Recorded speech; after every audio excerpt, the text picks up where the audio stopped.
안녕하십니까?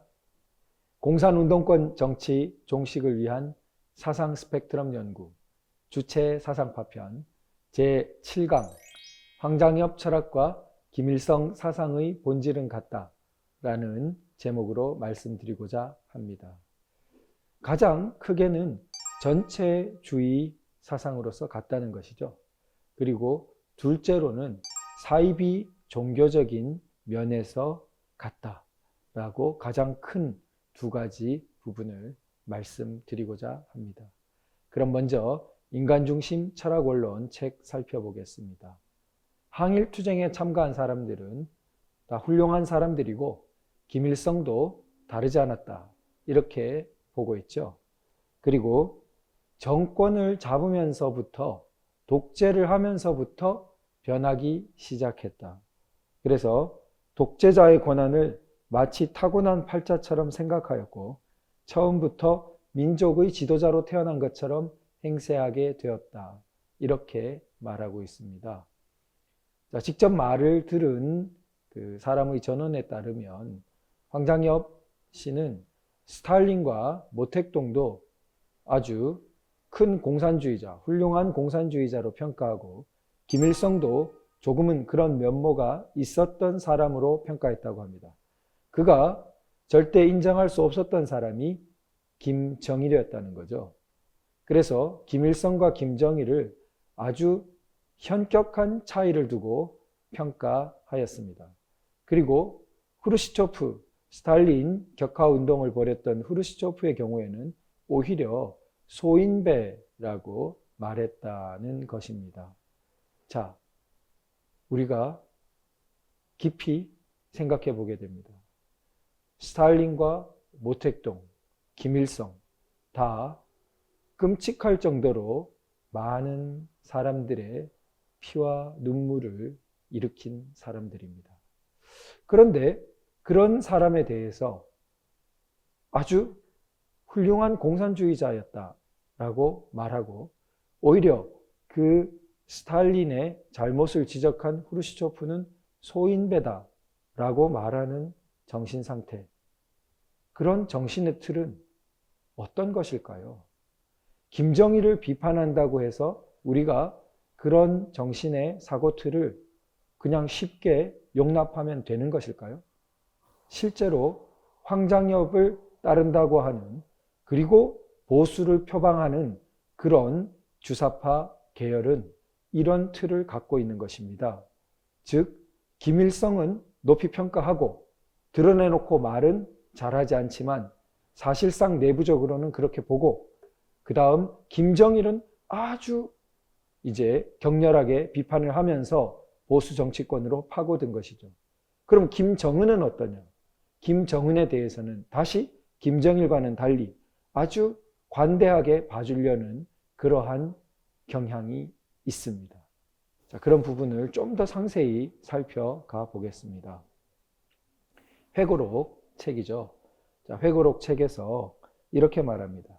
개인 우상화가 권력 우상화로 옮겨가고 그것이 다시 국민을 노예화할 뿐 아니라 통치자 스스로를 자기 환상으로 몰아넣어 모저리로 만든다.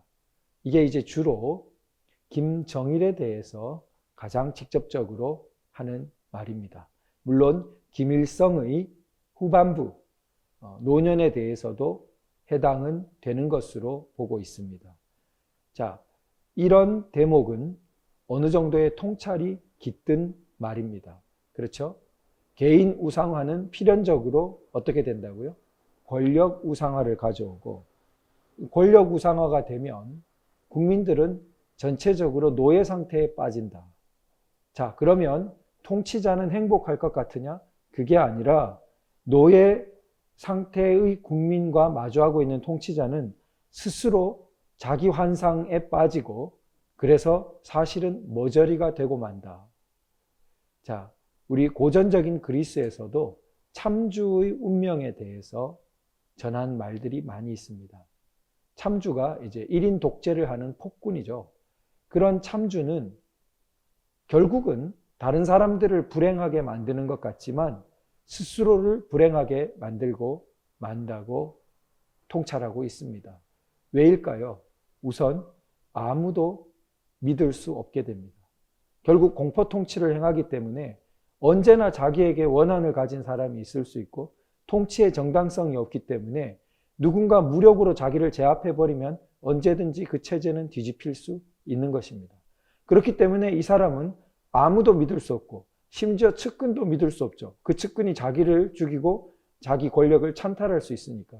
그래서 이 세상 누구도 친구가 될 수 없고 아무도 믿을 수 없는 철저한 외톨이, 24시간을 의심과 그런 불신 속에서 살아야 하는, 결국 자기 자신의 삶이 파괴되는, 그것이 이미 수천 년 전 그리스에서부터 통찰이 되고 있는 것입니다. 자, 오늘날이라고 다르지 않은 거죠. 절대 권력을 누린 것 같은 김일성, 김정일의 삶은 결국 가까이서 본 사람이 뭐라고 평가하고 있습니까? 자기 환상에 빠진 머저리와 같은 그런 상태에 빠지고 만다라고 보고 있습니다. 자, 그 다음 사회역사관 책에서 대목을 살펴보겠습니다. 이 대목을 보면 혁명은 왜 해야 하나? 목적은 어떻게 세우는 것이 정당한가? 이런 것들이 다 객관적으로 확정될 수 있는 것이다. 그러면서 혁명 조직이 지침으로 삼아야 할 지도사상은 어떻다고요? 하나밖에 있을 수 없다라고 말합니다. 자, 이게 굉장히 따져봐야 될 무서운 말입니다. 객관적으로 확정한다는 것이 얼핏 보면 과학주의적으로 들려요. 과학이 흔히 객관적으로 탐구한다고 하지 않습니까? 그런데 여러분 조심해야 됩니다.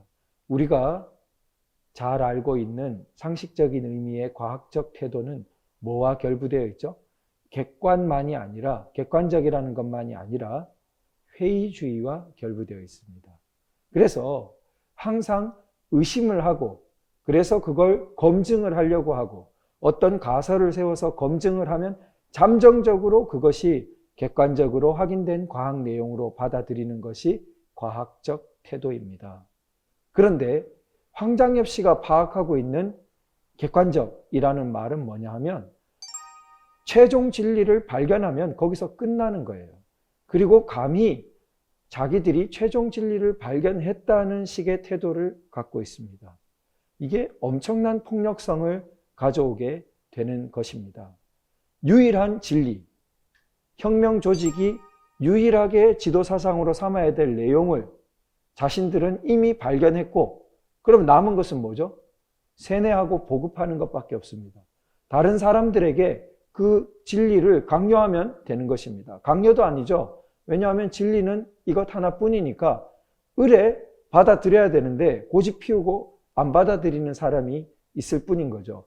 우리가 과학적 태도라는 걸, 이런 걸 과학적 태도라고 합니까?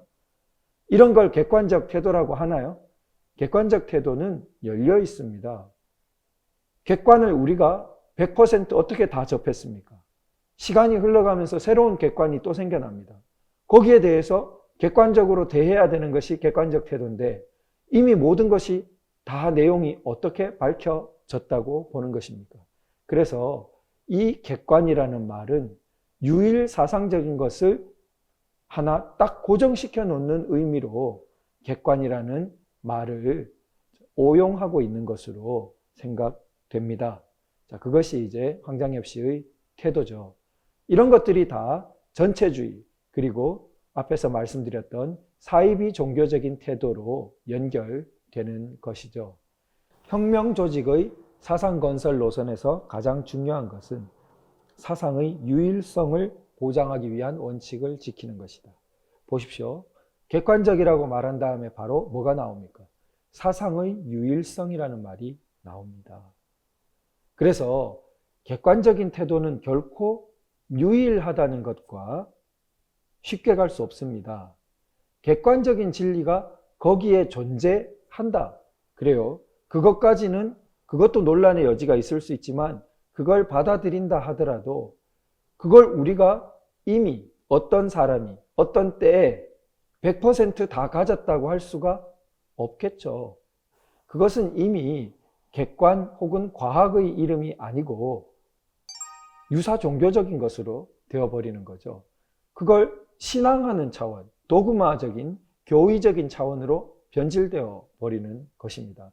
자신이 스스로 신앙이고 종교라고 하면서 믿음의 영역이라고 하면서 그런 말들을 하는 것은 덜 위험합니다. 왜냐하면 사람들이 믿음의 영역을 어떻게 다룰 것이냐에 대해서 그런 전제로 서로 이야기를 하게 되니까요. 그런데 지금 황장엽 씨나 흔히 공산주의 계열은 그런 차원이 아니지 않습니까? 자기들은 과학이라고 하고 자기들은 객관적이라고 하고 내용을 들어가 보면 이렇게 유사 종교적인 대로 가버린다는 거죠. 자, 그 다음을 살펴보겠습니다. 그래서 혁명 사상과 배치되는 사상을 혁명 조직 안에서 선전하고 유포시키는 그런 게 좋다고 생각하는 사람들은 안 되는 거예요. 그걸 뭐라고 부르냐면 사상적 자유주의라고 그래요. 그러니까 자유주의라는 말을 얼마나 여전히 공산주의 계열에서 이렇게 익히신 대로 생각하고 있느냐를 살펴볼 수 있습니다. 자유주의라는 것은 혼란스럽다는 말과 혼란스러운 사회라는 말과 굉장히 통하는 거예요. 이분한테는. 질서가 있어야 되는데, 규율이 있어야 되는데, 사회가 그래야 힘도 있고 건전한데, 자유주의 이거는 굉장히 도덕적 혼란, 사상적 혼란, 사회의 기강 혼란 이런 것과 다 통하는 거예요. 자, 그러지 말아야 하며, 그래서 그런 사람은 혁명 대우에 들어올 자격이 없다. 그러니까 결국 이 공산주의 계열, 황장엽 씨 마찬가지로 생각하는 것은 혁명 조직이라는 게 가장 핵심이고 이끌어 나가는 세력이죠. 그런데 그 안에서는 어떻게 돼요? 철저히 통일이 돼야 되기 때문에 거기서 딴 생각이 있으면 안 돼요. 그러면서도 또 토론은 굉장히 자유토론이 허용돼야 된다는 식으로 딴 데 가면 말합니다. 자유토론이 허용되면 그러면 원칙을 바꿀 수 있어야 자유토론이 되는 거죠. 그때 자유토론은 마치 아주 작은 것, 실행 계획에 있어서 아주 세부적인 것, 어떤 실행을 3시에 할 거냐 5시에 할 거냐, 망치를 쓸 거냐 스패너를 쓸 거냐, 이런 식에 해당되는 것입니다. 그러면 우리가 말하는 진정한 자유토론이 아니죠. 원칙까지 갈 수 있는 것이 진정한 자유토론입니다. 그래서 우리 자유사회에서 생각하는 틀과 너무나 다른 점을 볼 수 있고, 역시 전체주의적이고 유사 종교적인 면으로 간다는 것을 볼 수 있습니다. 그러니까 전편에서 제가 강조드리는 말씀이지만 황장엽 씨 철학이나 사상은 김일성주의, 김일성 사상, 김일성식 주체사상, 우리 사회에서 여전히 그걸 들으면 그건 안 되잖아 하고 즉각 느끼게 되는 그런 김일성 사상과 별로 멀리 있지 않다는 거죠. 그런데 황장엽 씨를 계승한다고 하면서 내가 보수 정치권에 들어올 수 있다라고 말하는 사람들은 이걸 속이고 있는 것이죠. 자, 혁명의 승패는 주체의 역할에 의해 결정된다. 이제 주관적인 면을 또 강조해요. 그러니까 일면 앞에서 객관적인 거를 강조하는 듯 하더니 그때 그 객관은 유일성을 확립시키는 데 도구로만 썼어요. 그러고 뒤에 제가 8강에서도 더 자세히 말씀드리겠지만 황장엽 씨 그 사상, 원래 주체사상이었죠. 주체사상이라는 말에서 잘 드러나듯이 주관과 주체를 굉장히 강조합니다. 전통 막스주의하고 그 점에서 상당히 차이가 있습니다. 이 북한식 막스주의를 변형한 황장엽, 김일성 주체사상, 인간중심 철학이라고 해도 크게 다르지 않습니다. 거기서는 소위 주의주의적으로 의지를 강조하고 주체 주관을 강조해서 전통적인 막스주의의 과학주의, 객관주의 전통과 조금 차이가, 조금이 아니죠. 큰 차이가 발생됩니다. 그런데 그래서 주체를 강화하는 데서 혁명 승리의 비결을 찾아야 한다. 이렇게 하면서 가장 중요한 것은 영도적인 혁명 조직을 강화하는 거다. 이랬어요. 사상적, 조직적으로 강화하는 거다. 어떻게 해야 강화된다고 보았나요? 통일해야 강화된다고 봐요. 그러니까 이 사고 틀에서는 다성학적인 그 활성화를 통해서 복수의 목소리들이 지혜를 모으고 소통을 함으로써 그 사회가 민주적으로 강화되는, 우리가 생각하는 자유민주적인 어떤 힘의 강화는 별로 틀이 없다는 것을 확인할 수 있습니다. 오직 균질적인 사람들, 균질화된 원자들을 가득 끌어모아서 그걸 통일시켜서 한 곳으로 모아서 그런 것이 이분들한테 들어있는, 황장엽 씨에게도 들어있는 힘의 모델이고, 그것이 위험한 전체주의적인 공산주의 사상 모델을 그대로 가져오고 있다는 것이죠. 자, 그 다음 살펴보겠습니다. 자, 유사 종교적인 면이 잘 드러나는 부분인데요. 자, 혁명 동지적 집단 조직은 그래서 어떻게 해야 돼요? 적어도 일주에 한 번씩 정규화하고 이런 학습을 생활화해야 된다. 자, 매일 식사를 하는 것이 필수적인 영양 섭취인 것처럼 어떻게 해요? 매일 혁명 사상을 학습하는 것이 필수적이다. 종교 단체들이 갖고 있는 신앙생활, 이런 신앙생활 조직에서 귀중한 경험을 배울 수 있을 거다. 아주 의식적으로 유사 종교적인 틀을 차용하고 있는 것입니다. 흔히 북한에서 오신 분들이 기독교 접하면 북한에서 하던 거랑 너무 닮아있다, 구조가 라고 말하는 것을 많이 듣게 됩니다. 기독교가 먼저 있었습니까? 김일성 주체사상식이 먼저 있었습니까? 당연히 기독교가 먼저 있었죠. 그러니까 그걸 차용해서 자기들 편의에 맞게 이용한 것이죠. 그걸 사람들 세뇌하고 사람들 자기식으로 끌고 가는데 그렇게 만들어낸 것입니다. 자, 종교하고 다른 것이죠. 왜요? 가장 큰 차이점은 근대 사회에서 종교는 자발적으로 가는 것 아닙니까? 교회에 예를 들어 성경 공부하는 모임이 일주일에 한 번 혹은 매일 있다고 해서 거기 안 가면 뭐 어떤 불이익이 있습니까? 무슨 가혹한 불이익이 있다는 교회 들어본 적 있으세요? 그러면 그거 벌써 좀 이상한 교회죠. 그게 이제 흔히 소수종파, 이상하게 신흥종교 시작해가지고 막 단체 생활하면서 나가기도 어렵게 하고 그럼 사회 문제가 되고 막 그런 경우 생기지 않습니까? 통상의 교회는 뭐 교회 아니고 사찰도 마찬가지일 거예요. 불경 공부한다고 모임이 있는데 빠졌다고 해서 무슨 불이익을 줍니까? 그냥 말로 아예 오지 그랬냐고 설득하는 거 아니겠습니까? 그러나 여긴 어때요? 혁명사상 조직에 빠지면은 뭔가 응징이 있고 뭔가 불이익이 있고 그런 것이죠. 북한은 대표적이죠. 감히 빠진다는 생각할 수 없죠. 무슨 화를 당하려고요. 자, 그런 것이 틀만 땄다 뿐이지 교회에 어떻게 비기냐는 거죠. 그런데 그래서 진짜 종교가 아닌 사이비 종교인 거죠. 전체주의를 사이비 종교적 수준으로까지 밀어 올린 것이죠. 자, 그 다음 살펴보겠습니다. 그런데 비장한 것은 또 다 따요. 그러니까 생사 운명을 같이 하도록 그렇게 합니다. 혁명은 목숨을 걸고 하는 사업이라고 그래요. 그래서 그런 각오를 가진 사람만이 진리를 체득할 수 있다. 자, 우리가 이런 그 비장한 그런 혁명 각오에 대해서 그래요. 황장엽 씨 개인 정도는 그런 비장함을 평생 가지고 살았을 수도 있겠죠. 그러나 저것이 사회 원리로, 특히 강제적인 사회 원리로 적용될 때 얼마나 많은 부작용을 낳는지 생각해 봐야 됩니다. 그것이 근대 자유민주 사회의 지혜죠. 근대 자유민주 사회 이전에는 국교화된 사회가 많았죠. 즉 종교가 정치 권력, 국가 권력과 굉장히 결부되어 있었습니다.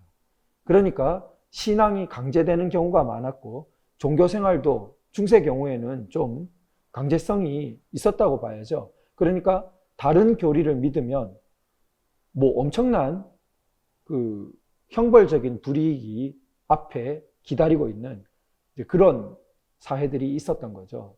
근데 근대 자유민주 사회는 그렇지 않죠. 왜 그렇게 합니까? 종교라든지 여기서 말하는 혁명이라든지 이런 무거운 말들에서 만일 자발성을 거기서 떼버리면, 강제성이 들어가면 사람의 삶을 굉장히 왜곡하는 거죠. 사람의 정신과 삶을 뒤틀어 놓기 십상인 거죠. 가장 흔한 일탈이 위선입니다. 그것이 조국이 잘 보여주고 있는 거예요. 말은 평생 사회주의자예요. 자기는 수십 년 전부터 과격 사회주의자였고 산업행, 무장봉기 주장하던 노선이었습니다. 자기는 그 노선과 100% 일치하지는 않는다고 하지만 어쨌든 사회주의로의 거의 혁명적 변혁을 꿈꾸는 그런 조직 노선이에요. 자, 그거하고 자기는 사회주의 바꾼 적 없다 그래요. 지금도 사회주의자고 앞으로도 사회주의가 맞다고 생각한다고. 그런데 삶은 어땠어요? 무규범으로 가득 차 있었죠. 사모펀드를 비롯해서 표창장 위조 같은 거 예사로 아는 가족 전체에 그런 무규범이 퍼져 있었습니다. 그리고 그것을 거짓말과 그런 남에 대한 가혹한 잣대와 자기에 대한 한없는 관대한 잣대와 이중잣대, 이런 위선의 극치를 보여주었습니다. 근데 그게 어디서 나온다고요? 바로 이런 혁명에 대한 비장함, 이런 부분들이 보통은 소화가 되기 어렵고 사람들에게 바로 그런 데서 뒤틀림으로 나타나는 것이 흔히 위선으로 나타난다는 거죠.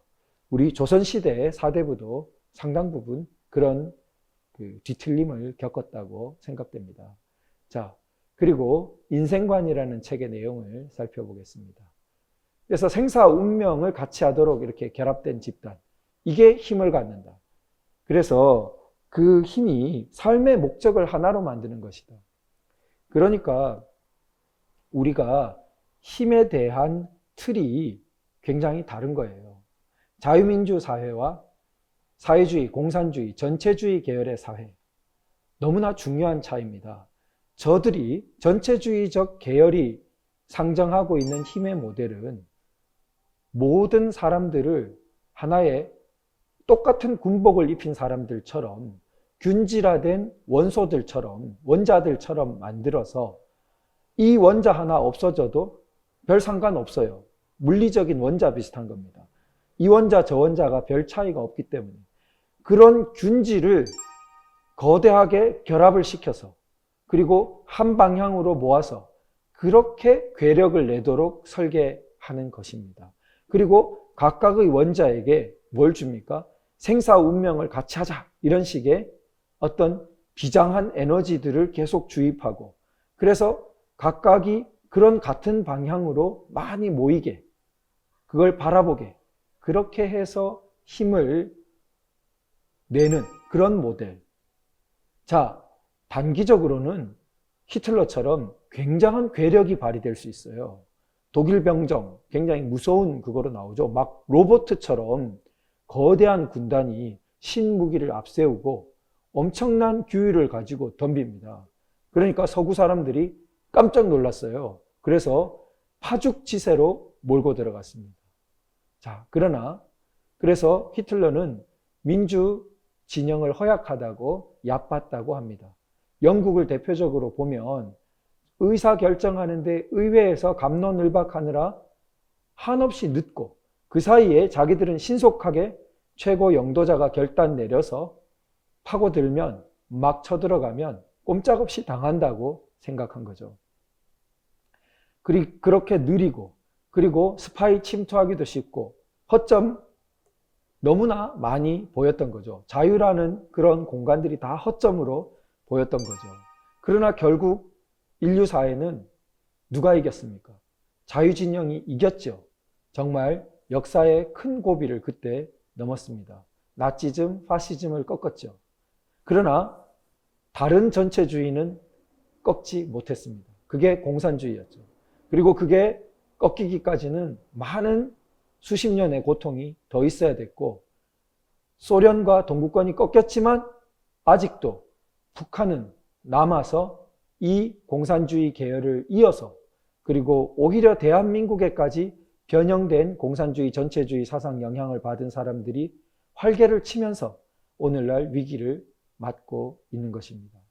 그런데 그들과 싸울 때 우리가 힘에 대한 태도가 그들과 마찬가지로 우리도 사람들을 모두 똑같은 독일 병정처럼 똑같은 원자들처럼 만들어서 똑같은 말을 하게 하고 똑같은 곳을 바라보게 하고 그렇게 해서 맞부딪혀서 이기자. 좋은 전략일까요? 아니라고 말씀드리는 것입니다. 우리는 자유민주적으로 싸워서 저 전체주의적인 힘을 꺾어야 됩니다. 그러면 자유민주적인 힘의 모델은 지금 제가 보여드리고 있는 이 텍스트와는 반대입니다. 자, 같은 곳을 바라보면서 우리 생사 운명을 같이 하기로 우리 동지적으로 결합된 우리는 그런 결사대야. 그리고 우리 결사대로 전부 뭉쳐서 하나가 죽으면 그 다음이 또 죽고 그리고 너와 나가 별 차별이 없고 그렇게 100만, 200만이 모여서 저들과 맞서서 이기자. 그렇게 하면 뭐밖에 안 된다고요? 그렇게 하면 또 다른 전체주의적인 태도밖에 되지 않는 것입니다. 우리가 자유민주 사회를 못 가져오는 거예요. 자유민주 사회가 싸울 때는 어떻게 싸워야 됩니까? 똑같은 그런 행동분자로 만들어서는 안 되는 것입니다. 누가 아주 일사불란한 지위를 지휘하는 것을 너무 쉽게 바라서도 안 되는 것입니다. 자유민주 사회에서 힘의 모델은 독립된 개인들이 연합하여 싸우는 것입니다. 독립된 개인들이 아래로부터 리더십을 형성해서 그래서 지혜를 모으고 그리고 그들로부터 우러나는 이런 복합적인 힘이 마침내 저 전체주의적인 힘을 꺾어야 되는 것입니다. 자, 우리 힘의 모델에 대해서 그런 생각을 다시 할 필요가 있는 것 같고 황장엽 씨의 이런 텍스트를 보면 전체주의적이라는 것을 우리가 확인할 수 있습니다. 자, 그리고 황장엽 씨의 녹취록에 해당되는 인간중심 철학을 살펴보죠. 여기서 어떻게 말하고 있습니까? 중세 이걸 봉건제 암흑사회라고 하지만 자, 거기 좋은 게 있었다. 그게 뭐냐면 개인보다 우월한 존재가 있다는 것을 인식시킨 것이다. 종교를 좋게 말하고 있나요? 그게 아니에요. 뭐냐 하면 종교를 자기식으로 해석합니다. 그러니까 이분이 볼 때 종교는 기본적으로 거짓말이에요. 막스의 그 종교관과 마찬가지로 인민의 아편이라고 하고 그런 것과 마찬가지로 환상이고 거짓말입니다. 기본적으로 유물론자고 조금 좋게 봐주더라도 불가지론자입니다. 그런 거 우리가 알 수 없지 않느냐 이런 식입니다. 그런데 왜 종교에 대해서 이 사람은 나중에 그 종교와 신의 자리에 자기가 확립한 인류라는 우상을 집어넣을 작정인 것입니다. 인류라는 그런 우상을 집어넣으려면 인류 전체가 황장엽 씨에게는 거의 신적인 존재예요. 그러면 그걸 집어넣으려면 뭔가 우리 개별 인간이나 집단 인간보다 우월한 어떤 존재가 상정돼야 되지 않습니까? 그런 틀이 마련돼야 되잖아요.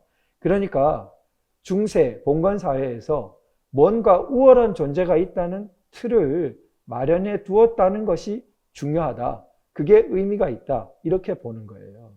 그러면서 한편으로는 근데 신이라는 것은 뭐라고? 집단을 우상화한 거예요. 이렇게 말합니다. 포에르바하 같은 그런 19세기에 유럽에서 유명한 이론이죠.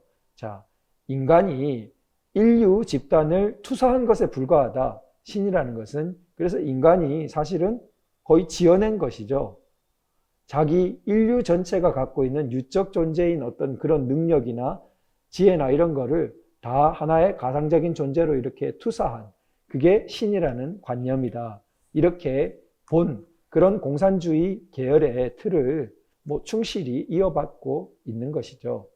자, 그래서 마지막으로 이제 황장엽 씨는 자기 사상을 김일성, 김정일이 망쳤다. 자기 사상을 아주 왜곡해서 사용했다라고 주장했습니다.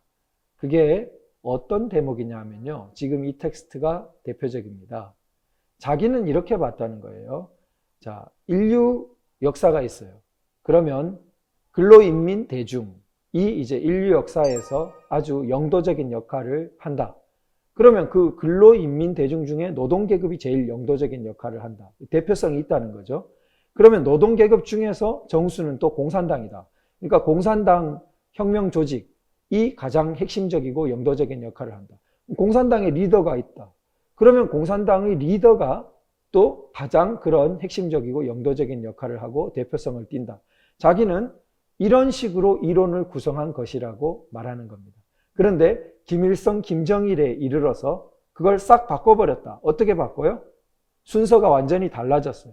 수령이 있어야 공산당이 있고, 공산당이 있어야 노동계급이 있고, 노동계급이 있어야 근로인민대중이 있고, 이렇게 바꿔버렸다는 겁니다. 어떤 비유를 하면서요? 자, 수령이 머리와 같아요. 그럼 수령이 없으면은 머리가 없는데 어떤 몸통이 살아갈 수가 있고 나올 수가 있겠냐? 그러니까 공산당이란 걸 낳은 것은 수령이다. 자, 공산당이 없으면 진정한 노동계급이 존재할 수가 없다. 그러니까 노동계급을 진정으로 존재하게 하는 것은 공산당이다. 다 어버이 같은 존재라는 거죠. 노동계급이 없으면 근로인민대중의 핵심이 빠져버린 거다. 그래서 수령이 공산당에 생명을 주고 공산당이 노동계급에 생명을 준 어버이 같고 또 노동계급은 근로인민대중에게 이런 식으로 일어나했는데 자기의 순서와 역순이지 않냐. 그러니까 이들이 김 부자가 자기의 사상을 아주 왜곡해서 망친 거라고 말합니다. 그러나 해외의 주체사상 연구자, 비판적인 연구자는 황장엽의 틀이 바로 이런 김일성, 김정일의 이론을 여는 거의 90% 이상을 다 이미 제공한 것과 마찬가지라는 것입니다. 왜냐하면 모든 다른 초월적인 존재를 다 제거하고 오직 인류라는 것을 추상적으로 남겨서 그런 인류 전체를 신적인 지위에 놓았어요. 자, 그러고 인류에서 인민대중이 있고 인민대중에서 노동계급이 있고 하는 그런 순서는 이미 너무 쉽게 역전시킬 수 있다는 거죠. 다른 초월적인 존재가 다 제거되어 버린 후에요. 그러면은 어떻게 인류로부터 인민대중이 나오고 인민대중으로부터 노동계급이 나오고 체계적으로 설명이 그렇게 쉽게 될까요? 그 단계에 대한 설명도 굉장히 도약이 있고 힘든 것일 수밖에 없습니다. 그러니 오히려 순서를 확 뒤집어 가지고 그 끝에 가면 결국 수령으로 정점을 찍게 되니까 거꾸로 오히려 수령이 공산당을 낳고 공산당이 노동계급을 낳고 이 순서로 사람을 세뇌하고 국가 이론처럼 만드는 것이 충분히 가능한 아주 용이한 그런 길을 열었다는 것이죠. 자, 그래서 오늘 7강을 통해서 살펴본 내용을 한마디로 정리하자면 황장엽 철학과 김일성 사상의 본질은 같다. 무엇으로 같은가요? 전체주의이고 유사 사이비 종교이다. 유일사상 수령절대 사상이다. 자, 황장엽은 수령절대 사상이 아니라고 자신을 부정할지 모르지만 사실상 수령절대 사상으로 가는 가장 유력한 관문과 토대를 다 제공한 것이라고 봐야 할 것입니다. 이상으로 오늘 7강을 마치고 다음 8강에서 마르크스주의와 주체사상을 비교하는 그러한 부분을 살펴보도록 하겠습니다. 감사합니다.